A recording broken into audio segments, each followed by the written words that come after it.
Madam President, distinguished judges of the court, it is an honor to appear before you today to speak on behalf of the Republic of Armenia, which obviously has an interest in the fate of ethnic Armenians of Nagorno-Karabakh. We do not come to you lightly and had hoped that the matters addressed in our request would be resolved long ago through the intervention by the UN Security Council on 20 December 2022, as well as bilateral exchanges and letters to the court since then. But Azerbaijan appears intent on strangling the ethnic Armenians of Nagorno-Karabakh, no matter the human cost. One person has already died from lack of medical care, and numerous others are at risk of a similar fate. Grocery store shelves are empty, and food is being rationed.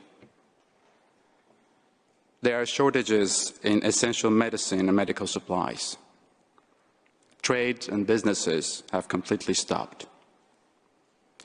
Gas has been repeatedly shut off entirely, and demand on the electrical grid has led to recurring and prolonged blackouts. The schools and kindergartens remain completely shut down. Children have been separated from their families 50 days now. Despite the mounting cost of this humanitarian disaster of its own making, Azerbaijan has sought to justify and perpetuate its blockade on a basis of an environmental fiction that no one believes. It does so despite its unequivocal commitment under the trilateral statement of 2020, November, to guarantee safe movement of citizens, vehicles and cargo in both directions along the Lachin corridor.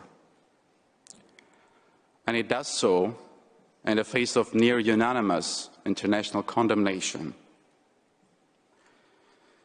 including from the EU, the Council of Europe, United States, France, and numerous other states, as well as Amnesty International, Human Rights Watch, and countless other independent observers and organizations.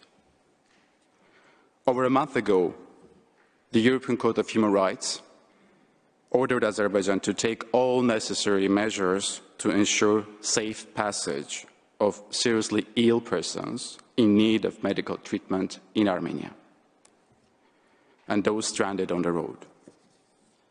And yet, Azerbaijan ignored the Strasbourg court as well, prompting it to take the extraordinary step of notifying Azerbaijan's non-compliance to the Committee of Ministers of the Council of Europe. I therefore appear before you in this great hall of justice as a last resort.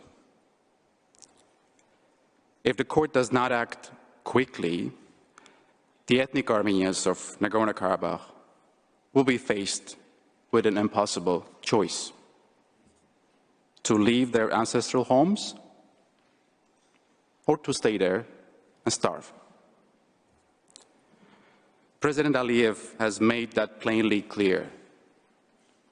He has explicitly demanded that ethnic Armenians in Nagorno-Karabakh, quote, leave, end of quote. He has stated that Azerbaijan's, and I quote, main duty was to expel the Armenians from our lands, end of quote. He has stated that no songs will be sung in the alien language of Armenian, and that from now on, it will be the Azerbaijani language that will dominate this land. The blockade and the gas and electricity shutdowns and disruptions are specifically designed to make that happen. In President Aliyev's words just days ago, and I quote, "If someone does not want to become our citizen, then the road is not closed, but open. They can go, or they can leave by themselves. No one will stop them. Or they can leave under the owning of peacekeepers' trucks, or they can go by bus." End of quote. In other words, ethnic Armenians may not enter Nagorno-Karabakh, but they may leave. Judges of the court, such blatant acts of ethnic cleansing have no place in modern era. And this court is the last hope for the ethnic Armenians of Nagorno-Karabakh. Madam President, judges of the court, with your permission, Armenia's distinguished counsel will now take the floor to present the remainder of Armenia's case. First, Mr. Lawrence Martin will address the facts justifying Armenia's request.